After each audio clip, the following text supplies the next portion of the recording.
Hey everyone, and welcome to today's Explainer. So, today we're diving into some seriously powerful insights from our source material, and it's aimed squarely at parents. Though, honestly, if you're guiding young people in any capacity at all, you really need to hear this. We're going to look at some practical advice that completely flips the script on how we support students. A lot of the time, we operate from a place of deep, genuine care, but the methods we lean on, they might actually be creating roadblocks without us even realizing it. So, we're going to break down 5 specific habits that we absolutely need to rethink if we truly want to see our kids succeed. And I don't just mean in school, I mean in life. Right out of the gate, I've got a slightly uncomfortable question for you to chew on. Are your good intentions holding them back? It's a tough one, right? Look, as parents and mentors, we naturally want the absolute best for our kids. There is no doubt about that. But sometimes the things we do are driven by pure instinct or just the way we were raised, rather than what actually helps a child thrive in today's world. We might be coming from a totally good place, but our actions could literally be making it harder for our children to succeed. So let's see how we can pivot our approach.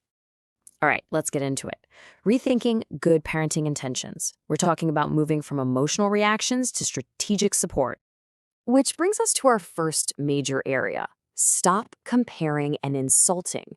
We really need to look at the impact of our words here. Okay, habit number 1 we've absolutely got to break. Comparing your child to others. We've all probably heard this, or let's be real, maybe accidentally blurted it out ourselves in a moment of sheer frustration. Something like, look at your friend, she is already doing better than you. Notice the psychological assumption baked in there? Parents often think this kind of comparison is going to spark some competitive fire. But please understand this, comparison does not always create motivation. Actually, scratch that, it very rarely does. Usually, it just creates deep-seated insecurity. Every single child is wired completely differently. One kid might be an absolute math whiz, while another completely shines at creative writing or communication or working with their hands. And this right here brilliantly illustrates the shift we need to make. Instead of looking outward and asking that super harmful question, why aren't you like them? The source material suggests we turn the focus inward, entirely on the child's own journey. Asking something like, what can we do to help you become better than yesterday, is a total game changer. It's entirely growth-oriented. Compare your child only with their own past performance, not with somebody else's highlight reel. It builds them up instead of tearing them down. And that leads us right into habit number 2, using failure as a reason to insult your child. When a kid bombs an exam, the immediate reaction should never, ever be, you're lazy, you will never amount to anything. I mean, wow, words like this are incredibly destructive. Using a failed exam as an excuse to just hurl insults completely shatters a child's confidence at the exact moment they need your guidance the most. Look at it this way. A poor result is simply a problem to investigate. It is not a reason to destroy confidence.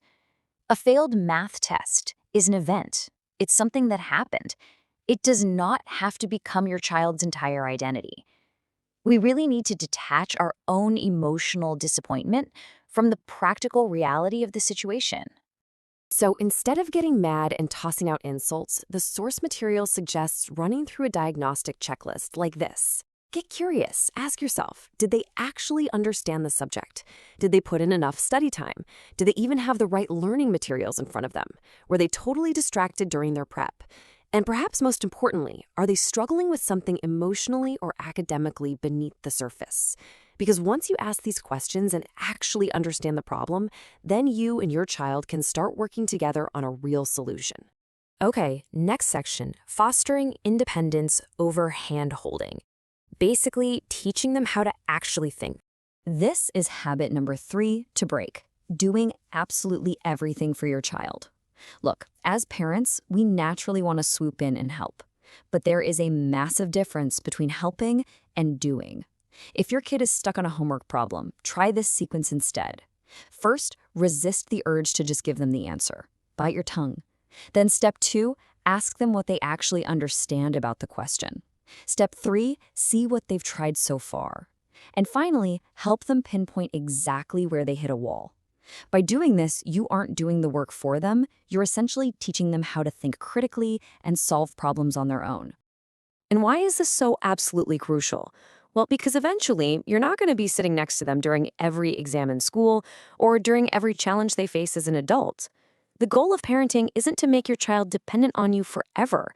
The whole shebang, the true goal, is to gradually help your child become a fiercely independent, responsible, and confident individual.